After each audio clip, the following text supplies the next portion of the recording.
¿Padeces de presión alta? ¿Tienes elevados los niveles de colesterol? Cuidado, son factores de riesgo para que sufras de un infarto. En México y en todo el mundo, las enfermedades cardiovasculares ocupan la principal causa de muerte en las mujeres mayores de 50 años. En este programa te daremos recomendaciones para que tu presión arterial se mantenga en los niveles adecuados y además te diremos cómo bajar el colesterol. Quédate con nosotros. Hay una premisa que obviamente parece ser falsa cuando uno trata de informarse de algunos aspectos más concretos de los cuidados del corazón. En la casa, el que fue jefe de la familia, mi abuelo, murió de 51 años en su escritorio, él era médico, y a partir de eso se hablaba de los infartos, o me va a dar un infarto, o los varones. Pasábamos algunas etapas de preocupación o de aprensión respecto a la posibilidad de un infarto.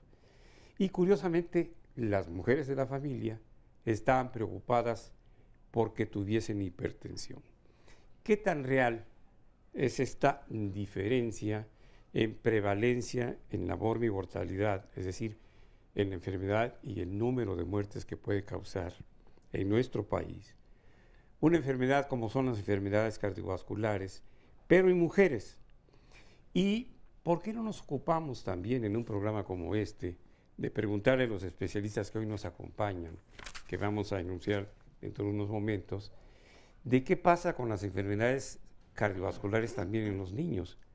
Parece ser que los niños no existen, y si existen son para causar alegría, cuando evidentemente la mayor preocupación de los padres puede ser un niño que nazca con un problema congénito que afecte básicamente su corazón o sus arterias.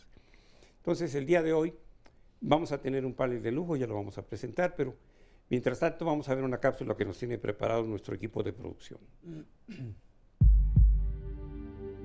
En México y en todo el mundo, las enfermedades cardiovasculares ocupan la principal causa de muerte en las mujeres mayores de 50 años, superando a todos los tipos de cáncer, juntos incluido el de mama, endometrio y pulmón. Una de cada 28 mujeres puede fallecer de cáncer de mama, pero una de cada 3 mujeres morirá a causa de enfermedades del corazón. Las enfermedades cardiovasculares son un grupo amplio de padecimientos entre los que se incluyen las enfermedades del corazón y las relacionadas con los vasos sanguíneos como la cardiopatía coronaria, reumática, congénita, cerebrovasculares, arteriopatías periféricas, trombosis venosas profundas y embolias pulmonares. A los 50 años, solo una de cada 17 mujeres ha tenido un infarto comparado con 1 de cada 5 hombres de la misma edad. Sin embargo, después de los 60 años, 1 de cada 3 mujeres y 1 de cada 4 hombres sufren un infarto. Es importante mencionar que el riesgo cardiovascular se puede reducir si desde la niñez se aprende a vivir sanamente, realizando actividades físicas, evitando fumar y también evitando inhalar el humo del cigarro, llevando una dieta equilibrada y manteniendo un peso saludable. Van a estar con nosotros, y esto es un privilegio para este programa Diálogos en Confianza, el doctor Enrique Lozano Díaz, él es cardiólogo y electrofisiólogo, el doctor Paul Frank Barón, él es médico internista e investigador clínico, el doctor Salvador Ocampo Peña, presidente de la Asociación Nacional de Cardiólogos de México, Asociación Civil, Luis Alcocer, médico cardiólogo, maestro en salud pública, hipertensiólogo certificado y director general del Instituto Mexicano de Salud Cardiovascular. Nora, buenos días. Usted nos presenta a nuestra invitada en el Face. Claro que sí, está Carolina Angulo Vega, que es nutrióloga. Aquí estará contestando todas las dudas. Y Sandrita, que estuvo con algún padecimiento que la tuvo postrada la semana pasada, pero ya te ves muy bien. Sí, doctor, pues muy contenta de estar aquí de regreso con el público que tiene muchas dudas. Nos van a compartir sus testimonios. Y bueno, ¿qué le parece si comenzamos con los especialistas a preguntar, como tenemos hombres y mujeres, bueno, cuál es la diferencia entre los cuidados del corazón para las mujeres y para los hombres? ¿De qué se enferman más, hablando de enfermedades cardiovasculares, las mujeres, por ejemplo?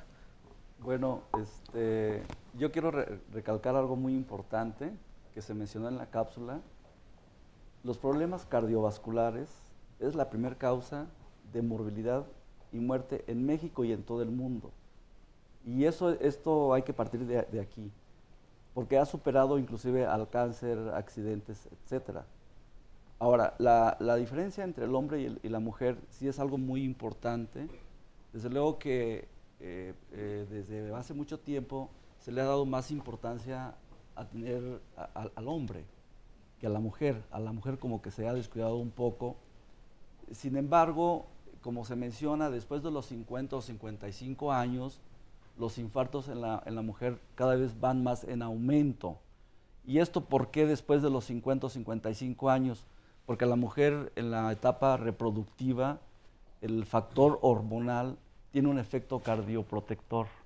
Sin embargo, después de la menopausia, a la mujer se le viene encima una serie de problemas, colesterol elevado, hipertensión, obesidad, y eso hace que la mujer sea más vulnerable y la prevalencia de problemas de infarto sea después de los 50 o 55 años, a diferencia del hombre, que el hombre tiene problemas de infarto un poquito antes, podríamos decir 40 años o más jóvenes incluso. A ver, Pero nada más permita, para continuar con el tema, yo quiero hacer una pregunta porque generalmente en muchos especialistas de la medicina parece que olvidan un factor que puede ser un factor de riesgo importante, que es el matrimonio, aunque se rían. No, sí. ¿Qué tanto el trabajo excesivo de una mujer con una doble jornada de trabajo, en la actualidad uno de cada 3 hogares del país está presidido, está jefaturado por una mujer?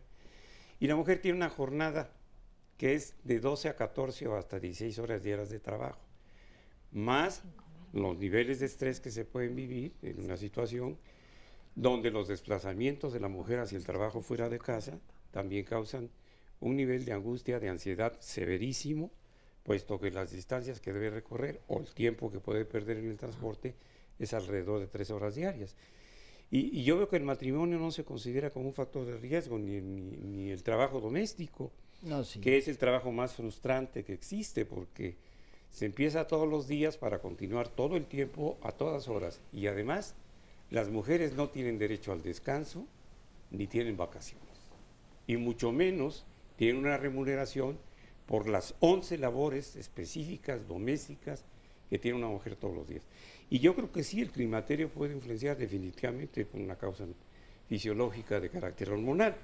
Pero ¿qué pasa con el agotamiento, con el cansancio, con el exceso de trabajo y con la frustración natural de la mujer, que en lugar de tener un día de descanso, todavía tiene que esperar que el mazacote llegue a exigir sus derechos sexuales?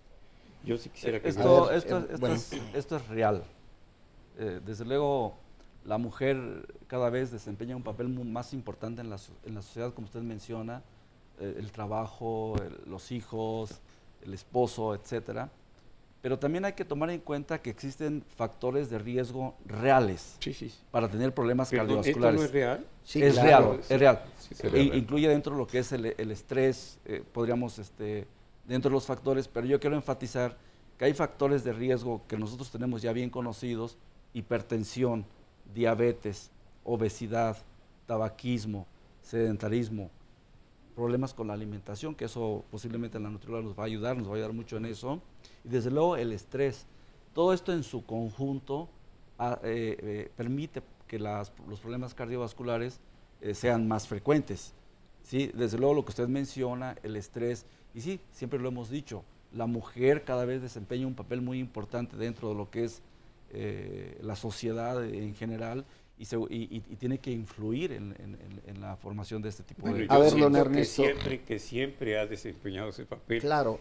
En la antigüedad, el matriarcado definió lo que fue la sociedad actual, pero bueno. Doctor. A ver, don Ernesto, déjenme poner un poco en contexto esto, porque a lo mejor, mira, las cosas han cambiado tremendamente en este siglo.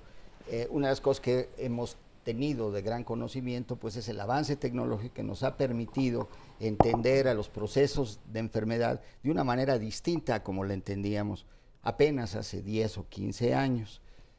Uno de los cambios que tenemos que aceptar claramente y que no está bien puesto en la mente de todo el mundo es precisamente este cambio conceptual sobre las enfermedades. Regresando un poco a lo que decía sobre estos errores de concepto. Bueno, durante todo el siglo XX pensamos que la enfermedad del corazón, fundamentalmente la enfermedad de las coronarias, que es el punto final, culminante del problema mayor, era una enfermedad propia de los hombres, que era una enfermedad propia de los ricos y que era una enfermedad propia de los viejos. Estos tres conceptos están totalmente equivocados. Corresponden a una concepción en que en realidad antes, como la gente se moría muy joven, entonces los que sobrevivían de la muerte de aquel entonces eran los viejos, conocidos como viejos antes, que ahora ha cambiado también este concepto, y son los que se enfermaban del corazón según la conseja popular. Bueno, entonces no es cierto. La enfermedad cardiovascular es igual de frecuente y de importante en el hombre que en la mujer, solamente que en la mujer se retrasa 10 años. Pero al final acaba siendo tan grave una como la otra y acaba siendo el problema más grave de salud de la mujer.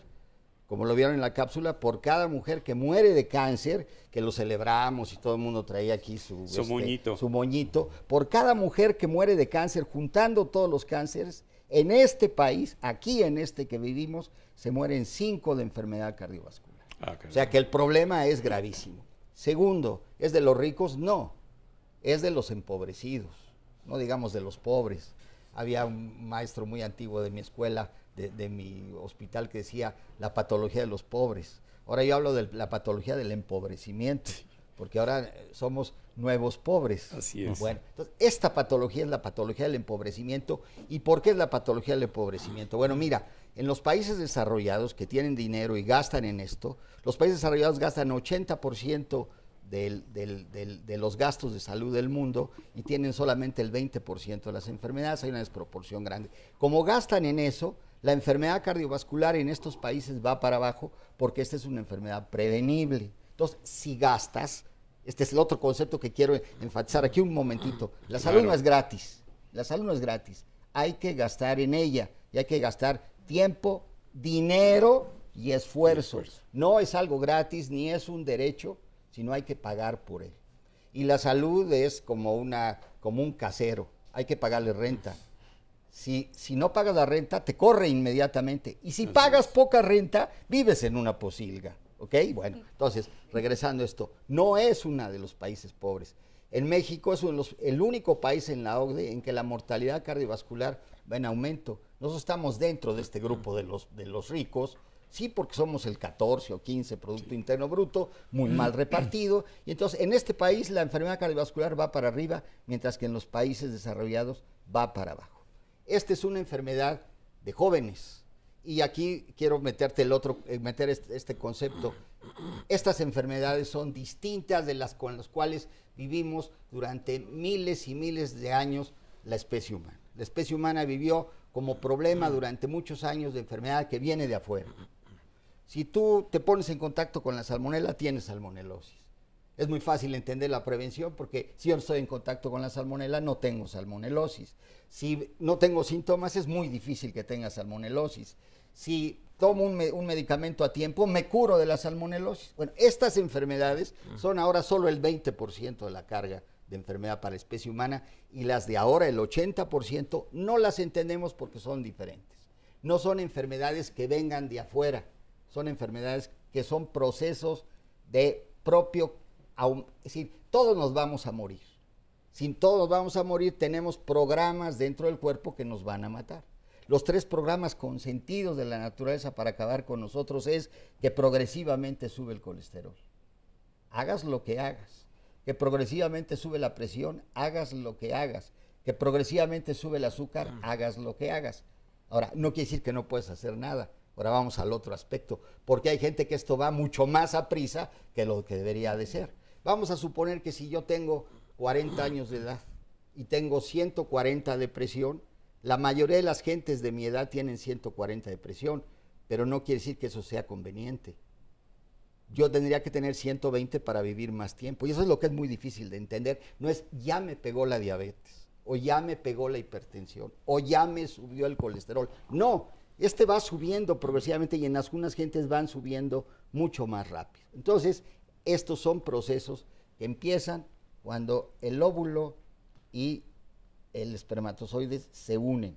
En ese momento empiezan estos procesos. Lo que pasa es que hay gente que estos procesos ni siquiera se dan porque se muere joven. Hay otros en los cuales estos procesos son muy lentos y entonces empiezan a aparecer a los 60, 70 años. Y hay otros que van tan a prisa que pueden aparecer hasta en los niños, que es lo que tú decías. O sea, hay niños que pueden tener condiciones como las que corresponden a una persona de 70 años. Entonces, es así como debemos entenderlo. Ahora, ¿qué es lo que acelera estos procesos? Y ahora sí vamos con lo que tú querías, los factores de riesgo. Vamos a verlo, doctor, por favor, nos disculpa. Vamos a un corte, lo vemos inmediatamente después de esto. Encantado. Comuníquese con nosotros, aquí lo esperamos.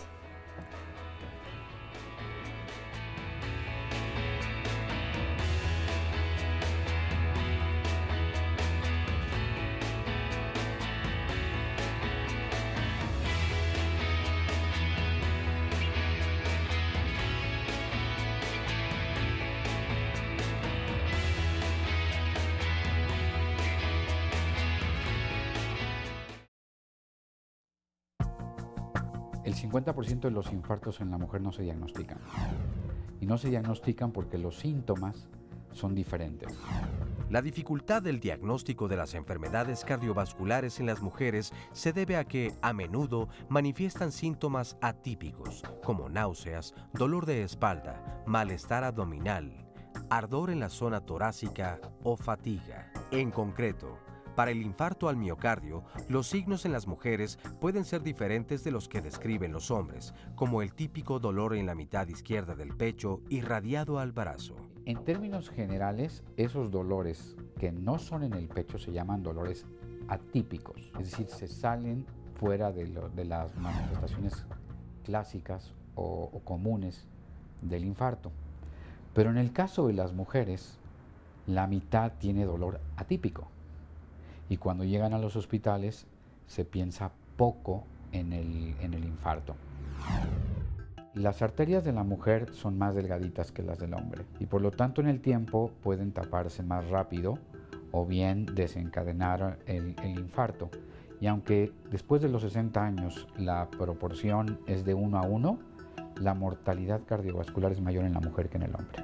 Cabe señalar que en el primer año después de un ataque cardíaco, las mujeres tienen un 50% más de probabilidades de morir que los hombres. Y es impresionante porque los diagnósticos de urgencias en la mujer son de depresión. Salen del hospital en un porcentaje muy alto con interconsultas a psiquiatras, cuando el problema es de origen coronario. Epidemiológicamente lo único que sabemos es que los síntomas pueden ser diferentes. Ellas refieren ardor en la región superior del abdomen acompañado de mareo, malestar abdominal y sudoración. Es importante no pasar por alto estos síntomas, ya que en general son más graves. Por eso es tan importante que cuando empiezan los síntomas una persona acuda de manera muy temprana a una institución de salud para poder tener una atención adecuada. Afortunadamente hoy en la mayoría de los servicios de urgencias de los hospitales, aunque no en todos, se empieza a protocolizar. Esto quiere decir que independientemente de los síntomas por los que una persona llegue al hospital, debe de ser tomado un electrocardiograma. Las posibilidades evidentemente aumentan muchísimo de diagnóstico.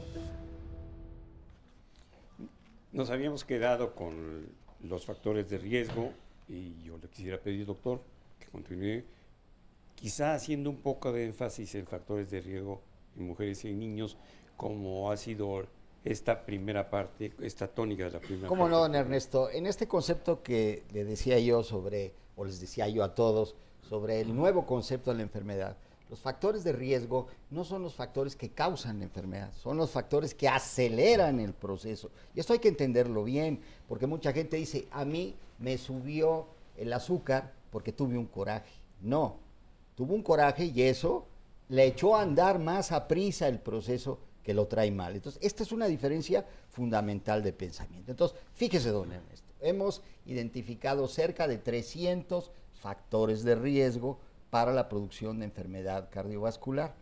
Factor de riesgo quiere decir algo que sucede más en los que tienen la enfermedad cardiovascular que en los que no. En esos 356 están todas estas cosas, en las mujeres especialmente. En términos generales, las solteras tienen más enfermedad cardiovascular que las viudas, y las que más enfermedad cardiovascular tienen son las casadas. Por alguna razón de estas, aunque las mujeres se mueren menos que los hombres. ¿Y usted sabe por qué se mueren menos las mujeres que los hombres? Porque no sé, difícilmente se casan con otra mujer. Esa es la razón. Bueno, de estas 356 300 factores de riesgo que hemos determinado, usamos 7. Usamos 7 porque con esos alcanza matemáticamente para predecir en una persona qué tanta probabilidad tiene de tener acelerados estos factores.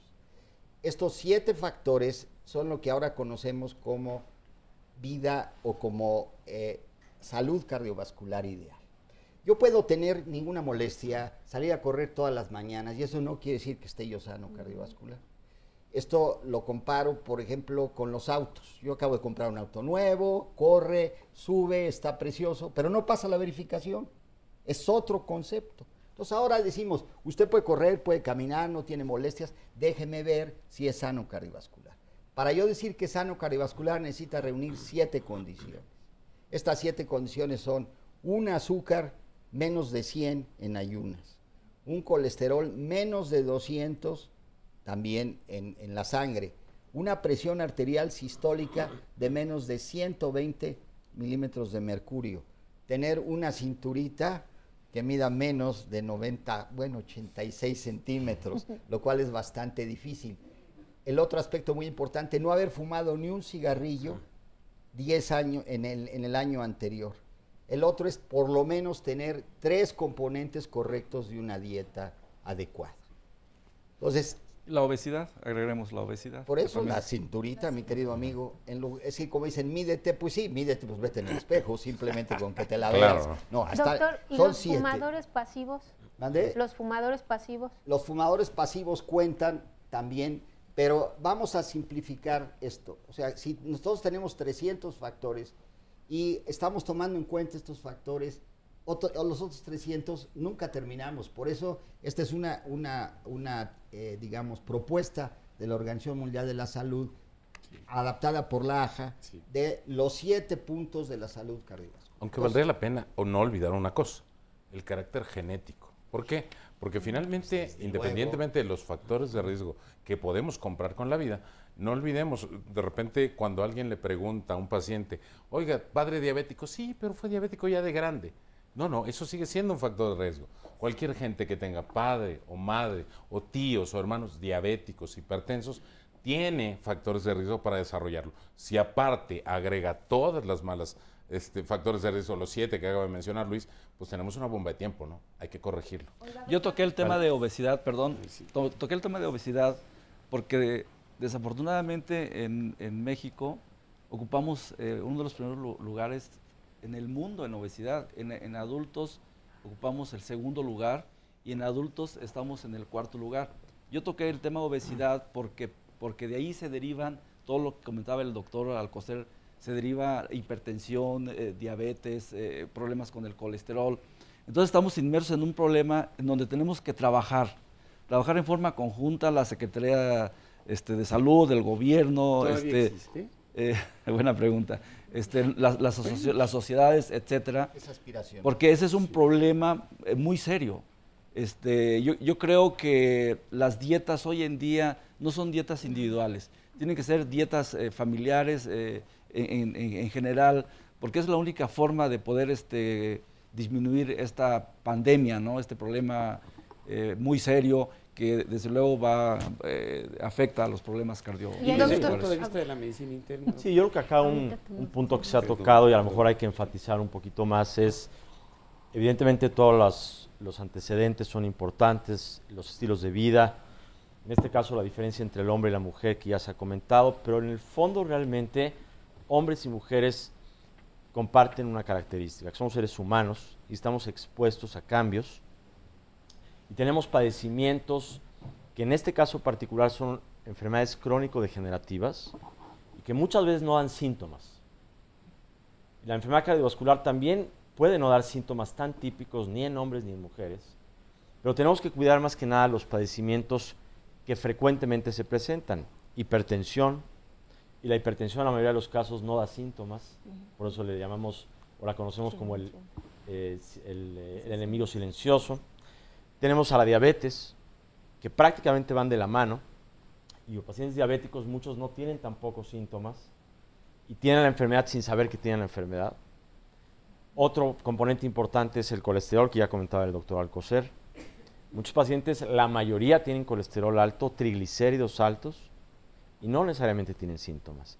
Entonces, como médicos a veces tenemos que buscar todos aquellos factores que puede tener un paciente que no necesariamente dan síntomas y tenemos que tratarlos.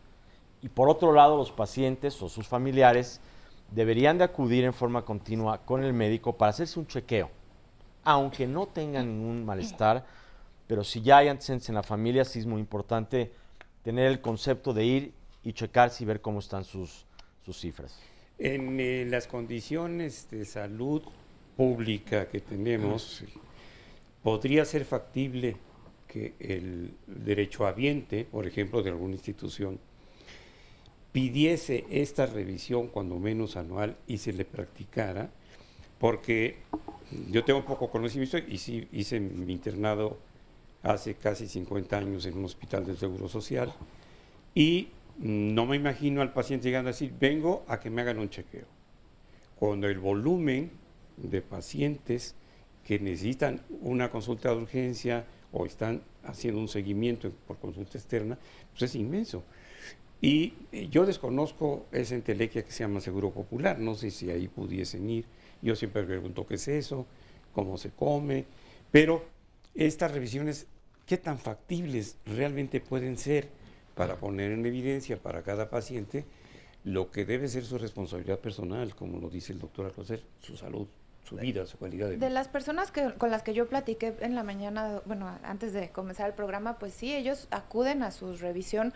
Es responsabilidad de uno buscar la manera de hacerse un chequeo cada cierto tiempo, aún si no ha tenido ningún síntoma, si no han padecido de nada, y casi todas me refirieron que sí, que van a las diferentes instancias que tienen, a las que tienen derecho, en algunos casos método, en lo particular, pero sí van y se hacen un chequeo. Yo creo que cada vez es más común que se escuche, que la gente sana o que se siente bien va a checarse, doctor. Y voy a aprovechar que nos platique Julio, porque bueno, él, aunque su caso ya se complicó, se agravó por la presencia de un infarto y también ya tuvo una intervención quirúrgica, que nos platique qué le sucedió y cómo ha sido este chequeo que se ha llevado. Bueno, el primer infarto que yo tuve fue a los 35 años y me atendí aproximadamente unos 2 años. Y después me dejé. Usted me platicaba que sus hábitos eran saludables, hacía ejercicio, era delgado. Sí, fui corredor de 800 metros y rompí hasta un récord y demás, pero eso era cuando yo estaba joven. Pero ya después de grande, asistía a muchos lugares donde había muchos fumadores, inclusive cuando tuve y empecé a tener los infartos alrededor de los 60 años. Pues yo pensaba que más bien eran dolores de estómago porque me daban aquí, en esta parte. Para que veamos los síntomas, en el caso de él, así era. Muchas veces me faltaba el aire y yo, por ejemplo, iba con mis hijas a comer y después nos íbamos a pasear allá a la Alameda y yo no podía caminar ni siquiera una cuadra porque ya me estaba yo cansando y me tenía yo que sentar, sobre todo después de comer. Y lo que me pasó fue que un día en octubre me dio un infarto después de comer, precisamente muy chistoso, en Legaria y Periférico, y al siguiente día, ese me dio fuerte, pero hasta sudé, pero al siguiente día me dio uno fuertísimo que perdí el conocimiento, vi estrellitas, vi toda mi vida y pude llegar a mi coche, iba yo manejando, pude llegar en mi coche hasta la Herradura, que es donde vivo, donde tiene usted su casa, y allí me quedé dormido como unas 2 o 3 horas y después ya me fui a La Raza. A La Raza inmediatamente después me hicieron el catéter, después me operaron el día 23 de diciembre de hace 4 años. El corazón de Julio pues tiene ya una historia, ha pasado, ya le hicieron un bypass, y lo que a él le preocupa, o por lo que quería participar en el programa, es porque hace un mes un médico, una doctora, le dijo que pues que ya no tenía posibilidades de vivir, que prácticamente ya lo desahució, le dijo que hasta ahí había llegado su corazón, y la duda de él es esa, si se puede, si le pueden decir algo así, y si habría algo que se pudiera prevenir dentro de las enfermedades cardiovasculares o dentro de lo que a él le ha sucedido, obviamente siguiendo con todas las indicaciones del médico, pero ¿qué sí se puede prevenir? Y pues no se vale que lo tengan estos días sí, así, ¿verdad? Nada más, yo quiero preguntarle algo porque no me queda claro. El señor está hablando de alrededor de 4 infartos y de un bypass. Sí, ya me pusieron un ¿Uno bypass. nada más? Sí.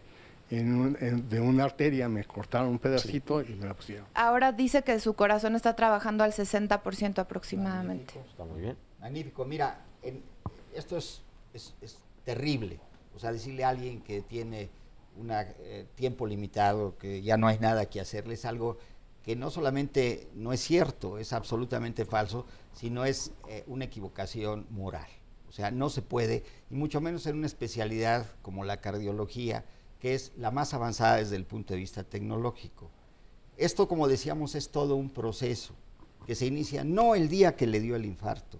Y usted decía, yo era sano. No, para saber que estaba sano tenía que haber pasado la verificación que le digo. Y seguramente usted salía a correr todas las mañanas, no fumaba, pero quién sabe cómo estaba su colesterol o su presión o el azúcar, o no hacía, en sí, seguro que tenía algo porque así es. Entonces, este es un proceso muy largo que empieza ahí. Bueno, entonces, antes de tener síntomas, esto viene de muy atrás, se va formando la enfermedad casi desde que nacemos, hasta que llega un momento en que es como un volcán, truena, y cuando truena, el problema es mayor, que es esto que se llama los infartos, y usted es un sobreviviente, eso sí se lo puedo decir ahora hacia atrás, porque la mitad de los que le pasa lo que a usted le pasó, no llegan a Legaria, ni llegan a La Raza, afortunadamente, si no se quedan ahí. Entonces, es un síntoma de tremenda alarma que actualmente, si llega usted a un centro avanzado en las primeras 3 horas, lo podemos dejar igual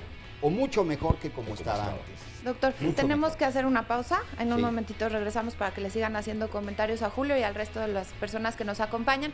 Y usted que nos ve, recuerde que estamos en vivo para que llame si tiene alguna duda, quiere participar con su testimonio, alguna recomendación o sugerencia. Aquí lo escuchamos.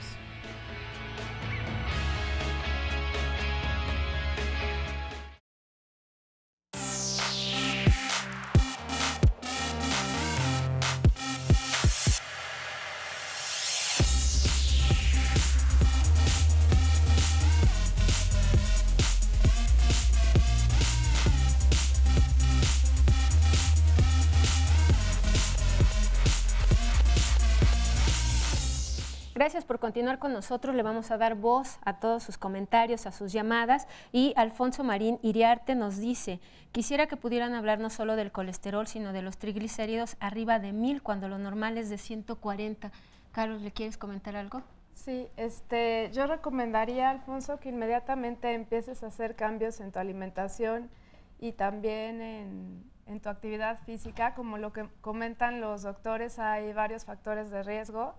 Hay algunos que son modificables, otros no. Por ejemplo, la genética no podemos ya modificarla, lamentablemente, pero podemos iniciar con un plan de actividad física con previa autorización de los médicos, y también evitar alimentos con grasa saturada, esto es alimentos fritos, alimentos azucarados también. Para empezar a partir de hoy con estos consejos. Sí. A ver, pero 1000 de triglicéridos es una enfermedad aparte. Ya. Esta es una enfermedad extra. Esta es una enfermedad muy peligrosa porque él puede tener una pancreatitis aguda. Desde luego que la dieta ayuda, pero más de 500 de triglicéridos, además de la dieta y los cuidados dietéticos, necesita atención muy a fondo con medicamentos. ¿Con cardiólogo? Con cardiólogo o lipidólogo.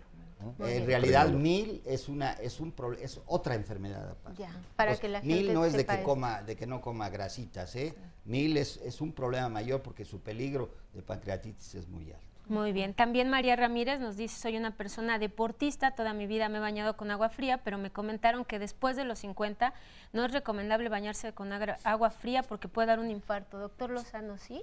Hombre, no tanto así. La realidad es que hay una serie de factores. El agua como tal no es un factor de riesgo cardiovascular todavía, menos el agua fría. ¿Qué sucede? Bueno, finalmente si el individuo tuviera sintomatología cardiovascular, al momento en que nosotros nos bañamos con agua fría, lo que generamos es vasoconstricción, todos los vasos sanguíneos se cierran y en ese momento podemos generar una sobrecarga de trabajo.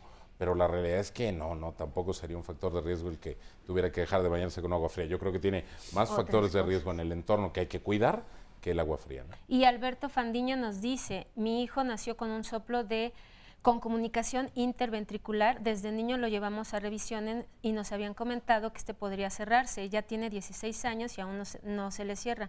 ¿Le podrían dar una recomendación para cuidar a su hijo? ¿Puede hacer ejercicios? ¿Correcto seguir esperando que se cierre? ¿Qué le dice? Hay 1 de cada 1000 niños nacen con una enfermedad congénita, que es lo que decía Ernesto. Lo que pasa es que antes se morían inmediatamente en la cuna, ahora con los nuevos reconocimientos de la neonatología es otra de las cosas que han avanzado. Vivimos en el siglo XXI. Okay. Entonces, estos chicos, como la comunicación interventricular, se cierran, pero no se cierran todas por cirugía. Hay lo que llamamos los médicos indicaciones para cerrarlas, indicaciones para no cerrarlas. Sin saber el caso no podemos decir, entonces debe estar en manos de un cardiólogo pediatra certificado. El cardiólogo pediatra certificado sabrá en qué momento es conveniente el cierre quirúrgico o no. Ni todas se cierran, ni todas no se cierran. Requiere todo un proceso diagnóstico muy complejo, que es la cardiología actual, es muy compleja. Bueno, pues vamos a seguir escuchándolos. Por favor, sígase comunicando, síganos escribiendo y ahora vamos a ver una cápsula sobre muerte súbita. La muerte súbita, como definición, es una muerte no esperada. Y habitualmente es dentro de 48 horas de iniciados los síntomas. En el caso del corazón, que aparte es la más frecuente, el 80% se debe a obstrucción de las arterias coronarias de manera súbita. Se tapa la arteria por un coagulito porque la arteria se rompió por dentro y la naturaleza tiene como obligación taponear una arteria. No discrimina cuando uno se corta por fuera y cuando uno se corta por dentro. Su obligación es taponearla. Y la formación del trombo impide la circulación aguda y uno de los primeros síntomas es la muerte súbita. Durante muchos años, la muerte súbita de los atletas se ha considerado un misterio. Costaba creer que un corazón entrenado y aparentemente sano se pudiera parar de repente después de haber resistido esfuerzos tan intensos. Su causa se atribuía a un infarto al miocardio, aunque raramente se observaran hallazgos compatibles en los estudios necrópsicos. Y entre otras cosas porque el músculo se engruesa y el engrosamiento del músculo desequilibra o se pierde el balance entre la cantidad de sangre que le puede aportar de manera natural una arteria a un corazón y la necesidad de ese corazón por el engrosamiento que tiene. En otras palabras, la naturaleza no prevé que el músculo va a crecer de manera tan importante y no le puede llevar sangre suficiente. Y en esfuerzos físicos extremos, evidentemente, ese desequilibrio puede llevar a una arritmia mortal. Hoy se conoce que esta forma de muerte, denominada muerte súbita, se debe habitualmente a una arritmia cardíaca, la fibrilación ventricular. Esta arritmia se caracteriza por una actividad eléctrica del corazón tan rápida y caótica que anula por completo la actividad mecánica del órgano, detiene la expulsión de sangre y reduce a cero la presión sanguínea arterial. La consecuencia es una falta de oxígeno en el cerebro. Al cabo de unos segundos se pierde el conocimiento y si la arritmia persiste unos minutos, el desarrollo de lesiones cerebrales irreversibles son inevitables. Una vez que se presenta la fibrilación ventricular, ya no es posible detenerla ni con medicamento, a no ser que se aplique una descarga eléctrica de corriente continua por medio de un desfibrilador. En caso de no tener desfibrilador, un masaje cardíaco eficaz puede prolongar unos minutos el tiempo límite para que un paciente reciba atención hospitalaria. Hoy hay unos dispositivos que son muy parecidos a los marcapasos, que tienen dentro del aparato la capacidad de desfibrilar, es decir, de quitar la arritmia que produce la muerte súbita y con eso alargar la vida. Los dispositivos ya tienen años en el mercado y ahora se ha demostrado que es una de las terapias actuales en el postinfarto cuando hay una disminución en la funcionalidad del músculo, porque les alarga la vida de manera muy significativa. Es crucial, por tanto, identificar a los pacientes que sufren alguna anomalía cardíaca antes de que vivan un episodio de muerte súbita del cual podrán o no ser resucitados. Desde luego, yo creo que, cuando menos en forma breve, hay que hacer la diferencia de este tipo de muerte súbita con lo que es la muerte súbita del lactante, porque es de alguna manera muy distinto, aunque el nombre parezca idéntico.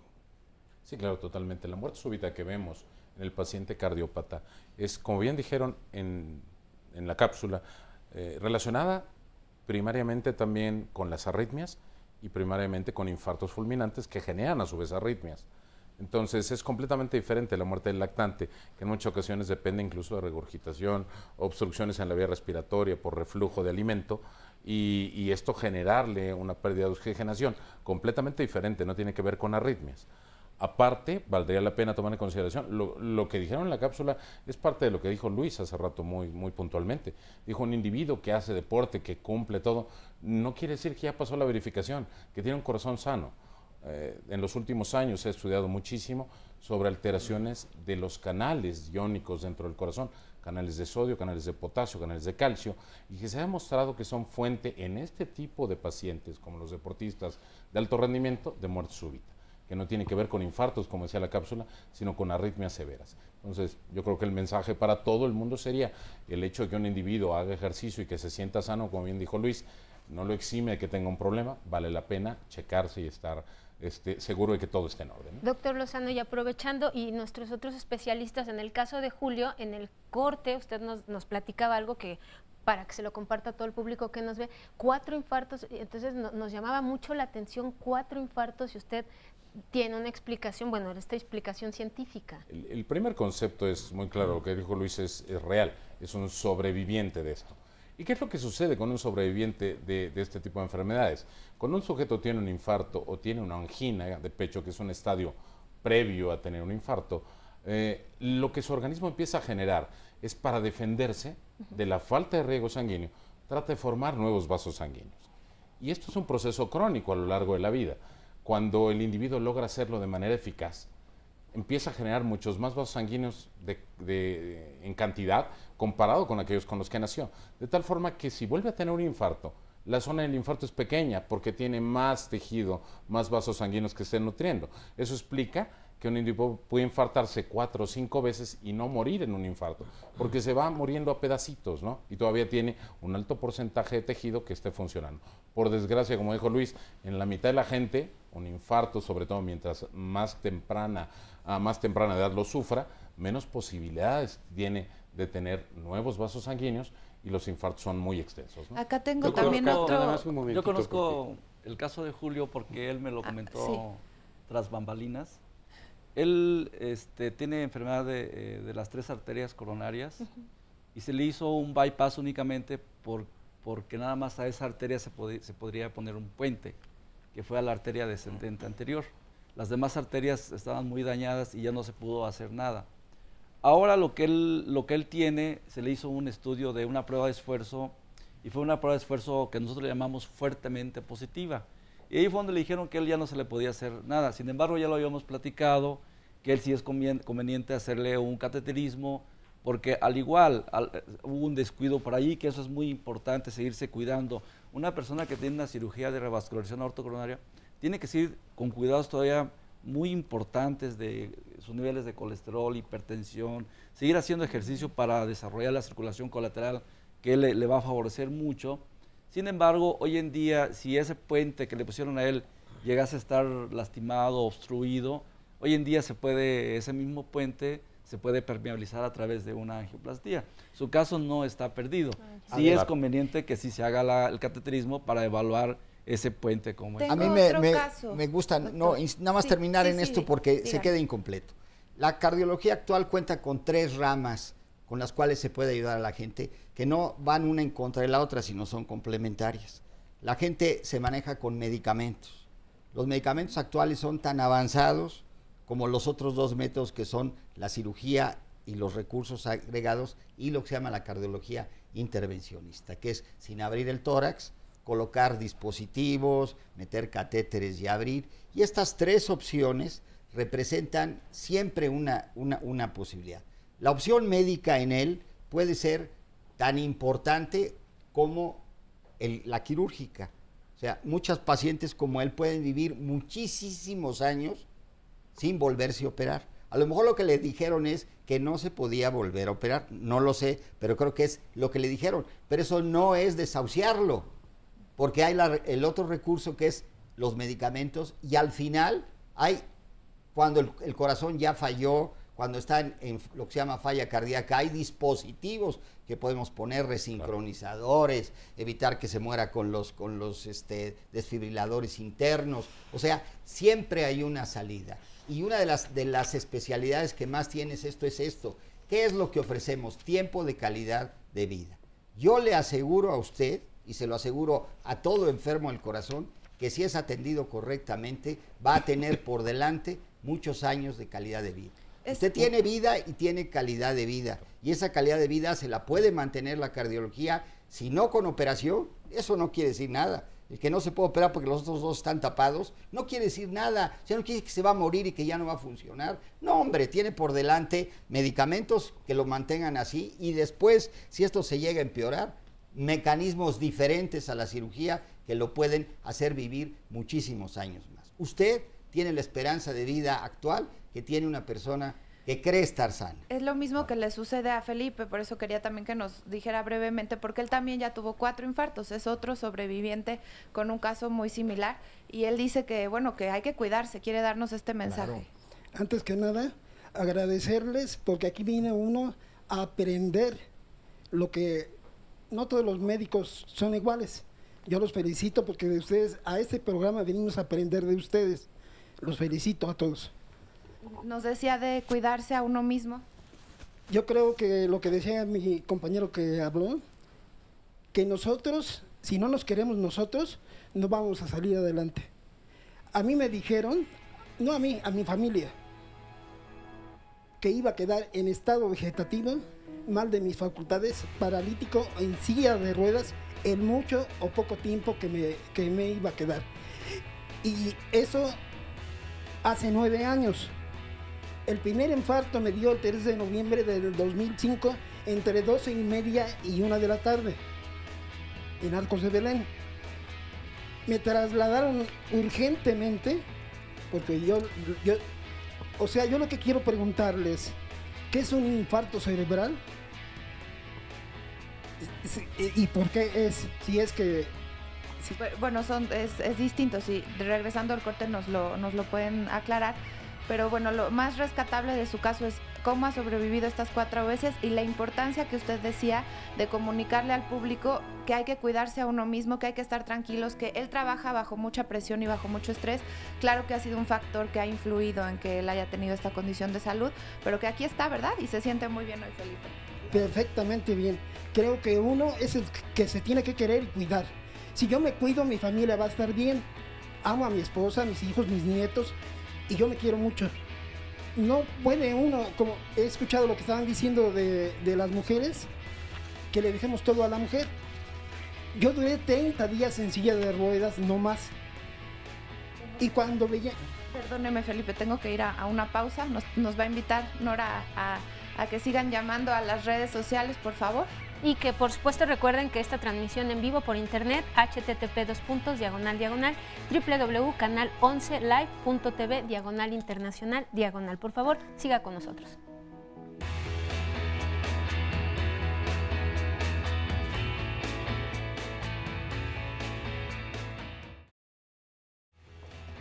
Qué bueno que sigue con nosotros, lo quiero invitar para que el día de mañana nos sintonice a las 9:30 de la mañana, porque Diálogos en Confianza trata los temas de familia y el tema será el reto de criar a un hijo con discapacidad. Vamos a conocer de verdad cuáles son los retos que enfrentan día a día, qué es lo que aprenden los padres y qué es lo que aprenden los hijos y sobre todo como sociedad también, qué podemos hacer todos nosotros. Mañana a las 9:30 de la mañana con Cristina Jauregui, y ahora lo invito a ver un resumen de lo que nos han dicho nuestros invitados para cuidar nuestro corazón y después una cápsula sobre RCP, que es reanimación cardiopulmonar.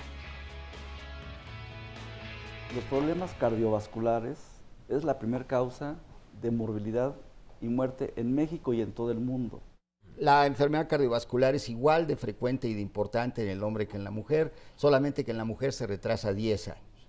Por cada mujer que muere de cáncer, juntando todos los cánceres, se mueren 5 de enfermedad cardiovascular.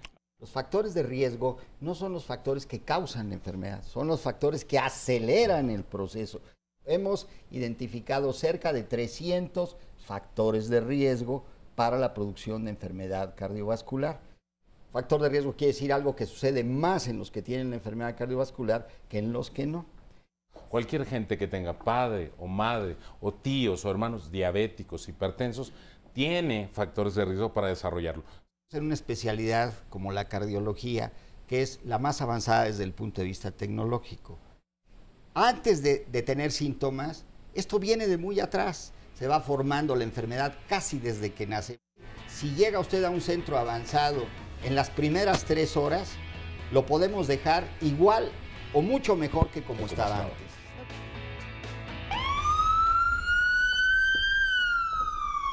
El RCP o reanimación cardiopulmonar básica, también conocido como soporte vital básico, es una técnica que nos permite asistir a un paciente que cae en paro cardiorrespiratorio. Una persona que no responde a un estímulo externo y no tiene pulso se considera en paro cardiorrespiratorio. ¿En qué consiste esto? Bueno, pues estar presentes desde el momento en que la persona, ¿verdad?, tiene el incidente, que generalmente es un dolor precordial muy intenso que se acompaña de palidez, sudoración. Este dolor se irradia hacia cuello, mandíbula, hombro y brazo izquierdo. En ese momento tiene que haber una persona capacitada para proveer con medidas externas las maniobras necesarias para que este paciente no caiga en paro cardiorrespiratorio o incluso aquel paciente que cae en paro cardiorrespiratorio revertir la muerte. Para esto es muy importante llegar a tiempo y lo mejor es traer un DEA. Esto es un desfibrilador externo automatizado. No toque al paciente, recargándose, choque administrado. Si no hay en este caso una respuesta, es importante pedir ayuda, sobre todo conectarse a un sistema médico de emergencia. Inmediatamente que se inician las compresiones se dan ciclos de 30 por 2 por 5, 30 compresiones, 2 ventilaciones en 5 ocasiones. Y esperamos que llegue la asistencia de persona capacitada. 1, 2, 3, 4, 5, 6, 7, 8, 9, 10. Pero si no tenemos la capacitación, definitivamente la ayuda no va a ser efectiva. Yo sí insisto mucho en que nosotros tenemos estos 10 primeros minutos que nos van a permitir proveer las medidas suficientes para evitar la muerte o revertirla. Doctor, pues ya vimos aquí cómo se puede reanimar. Desafortunadamente luego no sabemos hacer esto tampoco, no tenemos esa capacidad y no podemos prevenir porque perdemos estos minutos que son valiosísimos y la verdad es que el paciente ya llega muy mal, doctor. Sí, a mí lo que me gustaría agregar un poquito con los casos que hemos platicado y que se han presentado acá y que un poquito va de la mano con lo que comenzaba Julio de que lo habían desahuciado. Aquí yo creo que vale la pena mencionar 2 cosas. Prevención primaria, que es cuando todavía no se ha presentado el evento cardiovascular, sí, y es un poco lo que platicamos en la primera parte. y prevención secundaria. Ya les pasó un infarto o 2 o 3 o 4 y pueden sobrevivir y han sobrevivido muy bien. Y lo decía Julio, es que yo me dejé y eso es muy importante no hacerlo. Ya tuvieron un infarto, con más razón hay que apegarse al tratamiento médico que le da cada uno de sus médicos, controlarse la presión, mantener controlada la glucosa en el caso de los diabéticos, mantener controlado el colesterol, los triglicéridos y todas las variedades de colesterol que tenemos, bajar de peso, llevar dieta, hacer ejercicio, y eso da grandes posibilidades de poder tener una muy buena sobrevida. Pero preguntan qué ejercicio, doctor.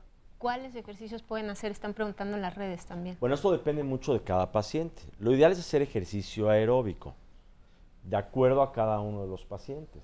Nosotros sugerimos habitualmente no más de 30 minutos, que es una capacidad habitual para que un paciente puede soportar. Caminar, puede nadar, puede correr, puede hacer bicicleta, sin exceder más allá de lo que su corazón puede aguantar. Pero todos estos puntos son muy importantes para que alguien pueda llevar una buena sobrevida, a pesar de haber tenido la cantidad de infartos que tengo. Doctor, y por ejemplo, en el caso de personas que no han tenido infarto, como son las señoras que tengo aquí a mi izquierda, ellas, bueno, en sus revisiones les han detectado, a ambas les dijeron que tenían corazón crecido, a ver si nos pueden ayudar a explicar qué es esto. Y en ambos casos tienen una serie de medicamentos, permítame si quiere, para que usted váyanos diciendo lo que le receta, lo que le dijo el doctor, y yo voy a leer, bueno, voy a leer rápidamente. Metoprolol, furosemida, isosorbida, enalapril, ácido acetilicílico, acetil salicílico, ya me estoy trabando. No te vayan a confundir con aquel. No soy tan importante, doctor. Y ketoconazol. Entonces, la señora tiene duda de que es una serie de medicamentos, siente que son muchos, que si en verdad se los tiene que tomar todos. Sí, eso es mi duda. Toma mucho medicamento, son como 6 pastillas en la mañana y 6 en la tarde. Sobre todo como forma preventiva, volvemos a lo que decía usted, doctor. Sí, mi pregunta es esa. Yo le he dicho al doctor también que si no me puede dar alguna vitamina por eso, y me dice que no, que así está bien. Inclusive luego tengo la presión alta de 140, 100 y me dice que es normal. Entonces, es lo que mi duda, qué es lo que está bien o qué es lo que está mal, o si me sigo tomando el mismo medicamento. Acá la señora también, ella de plano decidió dejarse de tomar los medicamentos, que también eran parecidos a algunos de los que mencioné, pero porque dice que se sintió mal al tomárselos, que le habían dicho que en un estudio le salió que tenía diabetes y después le dijeron que no tenía diabetes. ¿Fue así? Sí, así me dijeron, en el seguro me dijeron que tenía diabetes, me mandaron a hacer estudios 2 veces. Y resulta que sí, voy al centro de salud y me salen con que no tengo diabetes y que si yo quería fuera yo por fuera a hacerme otros estudios para que yo quedara conforme. Pero como se sintió mal al tomar los medicamentos, imagínese, ella decidió suspenderlos, ahí hay otro riesgo tremendo. ¿Qué le dirían a estas señoras? Nada más, por favor, pregúntale, cuando dice se sintió mal con los medicamentos, ¿en qué consistieron esos síntomas de malestar, por favor? Bueno, yo me tomé el enalapril con el Tribe-12S, pero después como a la hora me tomé yo la que me dieron para la diabetes. No, yo me empecé a sentir como desguanzamiento, mareada, como que me iba de lado, haga de cuenta como esas gallinitas que se dan de lado, y ya me tuve que detener y sentarme y ya no hacer nada. ¿Había usted desayunado ya? Sí, yo me desayuné, a las 8 cuando se desayunan las niñas. Bien, gracias. A ver, este temor a estoy tomando medicamentos cuando yo creo no necesitarlos porque me siento bien. Estoy tomando una gran cantidad de medicamentos que a lo mejor me van a hacer daño. Tiene una antiquísima historia. Los medicamentos hasta los años 90 eran medicamentos muy primitivos. Medicamentos que efectivamente el equilibrio entre la posibilidad de dañar y de beneficiar era un equilibrio muy, muy cortito. Los antiguos decían que la diferencia entre un medicamento y un veneno era quién la recetaba. Dependía un poco de la dosis, porque antes de los años 90, y vamos a decir antes de la Segunda Guerra Mundial, la mayoría de los medicamentos eran mitad venenos y mitad medicamentos. Entre los años 40 y los años 90 se desarrollaron especialmente para las enfermedades cardiovasculares medicamentos como los que la señora toma, el metoprolol, el acetilsalicílico, el enalapril. A partir de los años 90 ha cambiado radicalmente esto. Actualmente hay medicamentos extraordinariamente efectivos y extraordinariamente seguros, que hay que usarlos en personas que no tienen síntomas, que no están enfermos. No son medicamentos para quitar un dolor de cabeza, ni siquiera son medicamentos para bajar el colesterol, porque mucha gente dice, ¿cómo me están dando un medicamento para bajar el colesterol si no tengo alto el colesterol? Estamos viviendo una época diferente. Los medicamentos ahora y la medicina ahora se usa para algo que le dije a don Julio. Mi trabajo no es bajar la presión, no es el final del trabajo en mis pacientes, ni bajarles el colesterol, ni siquiera quitarles el dolor. El final de mi trabajo es que vivan más tiempo con calidad de vida. Para lograr esto, los adultos mayores de 50 años, la mayoría de ellos, para vivir más tiempo y vivir con calidad, requieren tomar de estos medicamentos nuevos.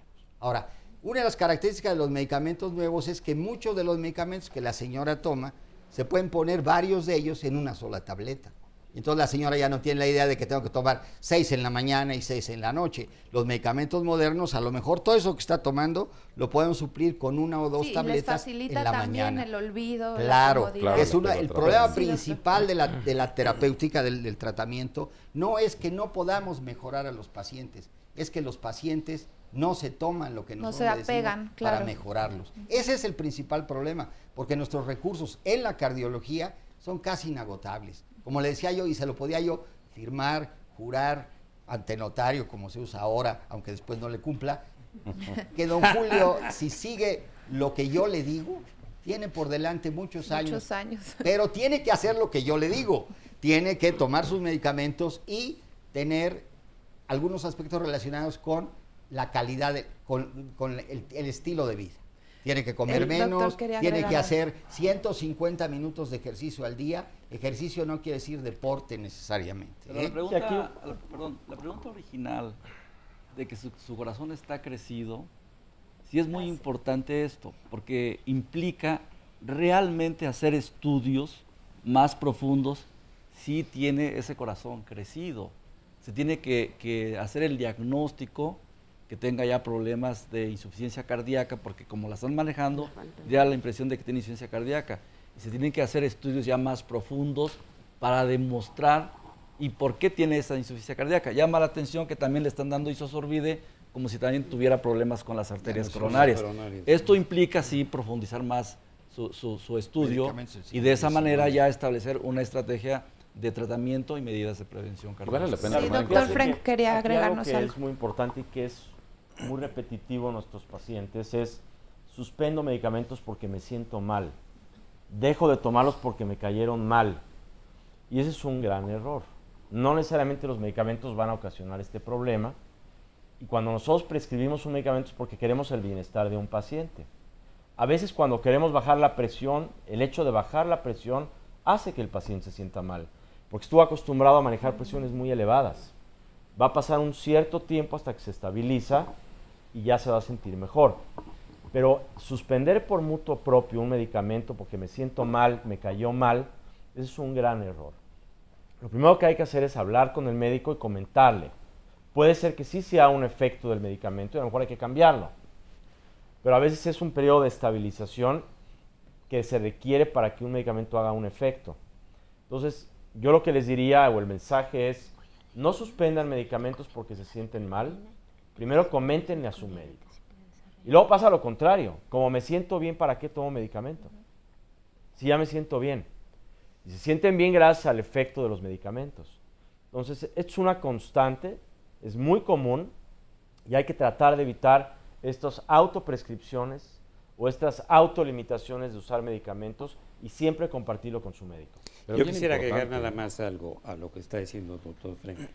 Por favor, ya sé que ustedes no lo hacen, pero no se metan a internet, porque obviamente en países como los Estados Unidos o como Inglaterra, donde existen demandas multimillonarias contra los médicos, pues tienen mucho cuidado en administrar medicamentos y los laboratorios en consecuencia publican una cantidad impresionante de síntomas secundarios de los medicamentos.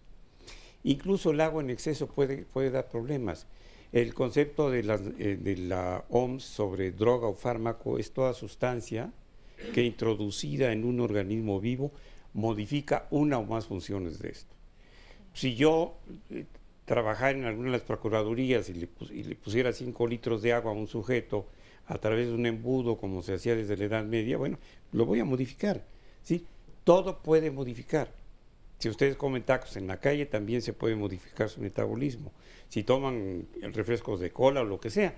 Pero por favor, el médico hace un esfuerzo para hacer un diagnóstico integral, da un tratamiento y señala un pronóstico, y resulta que el paciente llega y dice: doctor, es que leí en internet esto y ya no me tomé la medicina.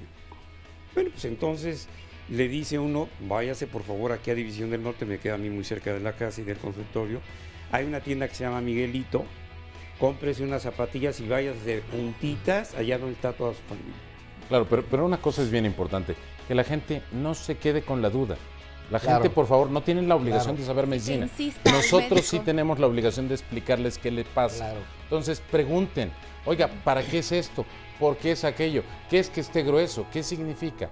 No se queden con la duda, Y se pregunten. pueden ajustar los tratamientos. Claro, Desde luego. siempre. Ahora, Eso es la importante. filosofía actual es al revés de lo que hacíamos los médicos. Antes los médicos decíamos: yo soy el que sé y usted no sabe nada, haga lo que yo digo. No, ahora se trata de empoderar. ¿Qué Uno cree, de los doctor? valores de este Regresando programa del es corte. empoderar. Exacto. Regresando al corte nos sigue hablando Claro. de eso y los invito a que se siga comunicando con nosotros.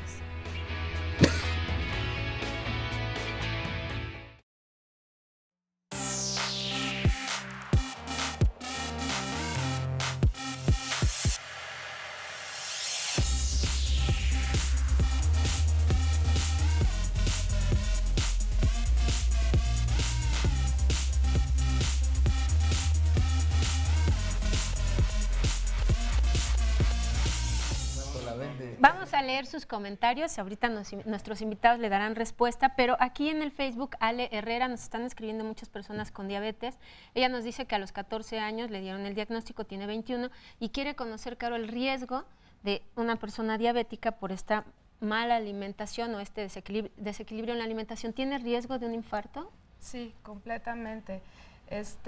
La enfermedad cardiovascular es la primera causa de muerte en México, como le comentaba el doctor Salvador, pero muchos de estas muertes son provocadas por diabetes mal cuidada.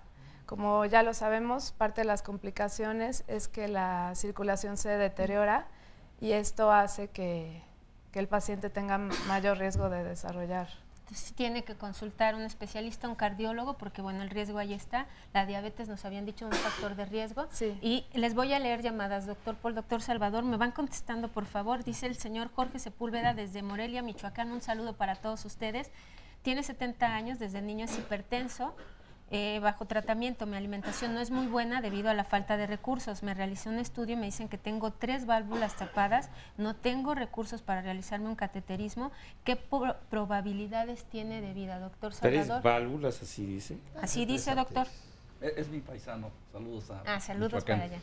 ¿Qué puede ser? No sé, a lo mejor se refiere a 3 arterias, porque las bien. válvulas sí se tapan efectivamente, puede ser por problema degenerativo o por cardiopatía reumática, que es otro problema. Muy posiblemente se refiere a 3 arterias tapadas. Lo mismo tiene que atenderse, checarse con un cardiólogo para determinar la severidad de esas arterias, y sí, en este momento ya tiene que tener un tratamiento establecido y cuidados de prevención, ¿no? Debe llevar una dieta. Hoy en día las dietas es comer menos grasas de origen animal, más verduras, más frutas, cereales, más carne blanca, sobre todo pescado y pollo sin el pellejo, que sería lo que más se recomienda, ¿no? Muy bien. Y así como él comenta, pues sí, hacerse un chequeo. Le va a costar trabajo el pescado blanco de Pátzcuaro porque Sí. ya no hay. Ya no hay. No, él lo tiene la truca. Doctor Lozano. También es La tuta ya importante lo que no decompuso, olvide. sí, Ya se lo cobra decompuso derecho la de tuta, piso. sí. Bueno, aquí sería de fondo, ¿no? Las condiciones económicas no son un factor No, hoy en día claro. para que esto no se pueda hacer. en todos los estados hay el Secretaría de Salud, y Secretaría de Salud atiende prácticamente a la gente sin recursos económicos. Entonces, hay la posibilidad de que se estudie, ¿no? Es importante. Dice la señora Celia Hernández, tengo citas periódicas con el cardiólogo, mi presión está en 140/90, me tomo un losartán y a partir de ahí mi corazón se escucha muy lento y siento que me canso mucho, me falta el aire. Mi doctora dice que es normal. ¿Qué me pueden recomendar los especialistas? Perdón, ¿y cómo se le escucha? ¿Sabe hacer un estetoscopio? Pues a lo mejor lo siente, ¿no, doctor? Eso no Pero nos pues dijo no lo ya. escucha, lo siente. ¿Sí se puede esto, doctor Paul? ¿Alguna recomendación? No, otra vez, la gente infiere muchas veces situaciones que no son reales, ¿no? A lo mejor le falta el aire, pero no por el medicamento, sino por su propio estado físico del corazón. Y nada más para apuntar un poquito para todos los que te escriben con diabetes. La diabetes tiene que ser controlada como tiene que ser controlada cualquier enfermedad crónica. Aquí el problema es que el paciente con diabetes tiene 3 veces más riesgo de presentar enfermedades cardiovasculares cuando lo comparas con uno que no tiene diabetes. Entonces, con más razón, un paciente con diabetes, independientemente de su edad, tiene todavía que apegarse más a un tratamiento más estricto, a un control más preciso, porque además el diabético, recordemos que tiene mayor riesgo de hipertensión, tiene mayor riesgo de tener sobrepeso u obesidad, de tener problemas de colesterol y triglicéridos, y todo tenemos que manejarlo en una forma integral. Entonces, por una razón siempre enfatizamos mucho que el diabético, el paciente que padece esta enfermedad, tiene todavía que aún ser más estricto, y el médico tiene que ser más estricto para controlar todas estas variedades. Pues bueno, los seguimos esperando aquí sus comentarios y vamos a ver la siguiente cápsula.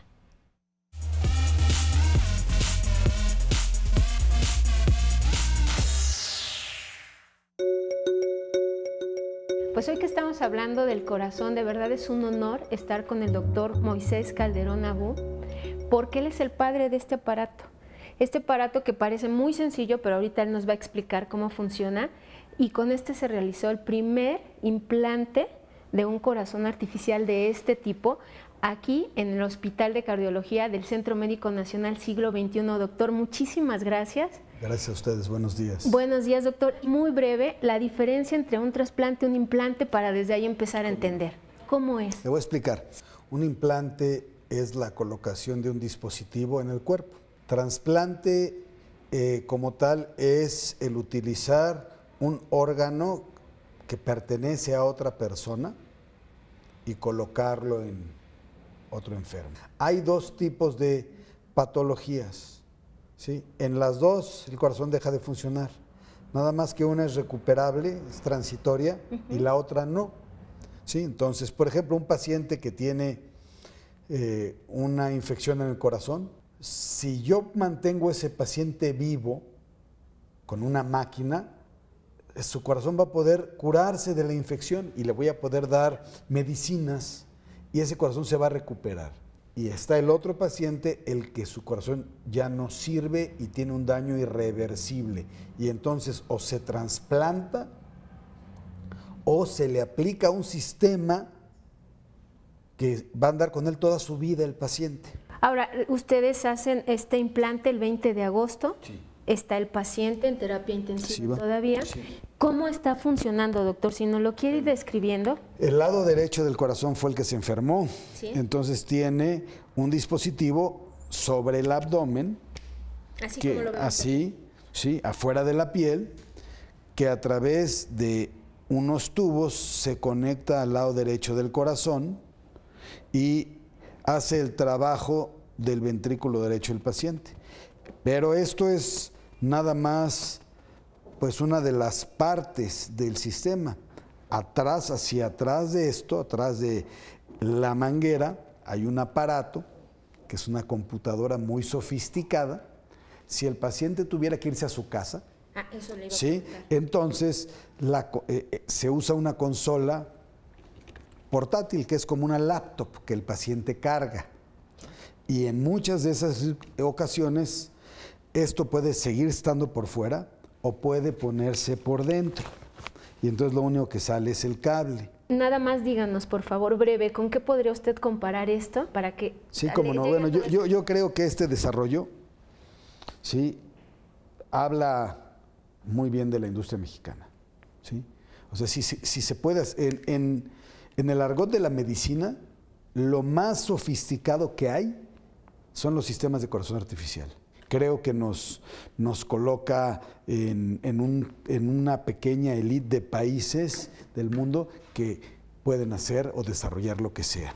Muchas felicidades, doctor. Gracias por la entrevista y gracias por esto, porque usted es el padre de este desarrollo. Muchísimas gracias, doctor. Maravillosa esta información que nos brinda el doctor Calderón, y precisamente nuestra compañera Nora le preguntaba cuál era la diferencia entre trasplante y el implante, que era la máquina de la que hablaban, y yo aquí tengo conmigo a María Luisa, que ella recibió un trasplante de corazón. Ella sí le dijeron que definitivamente su corazón ya no podía continuar viviendo, funcionando.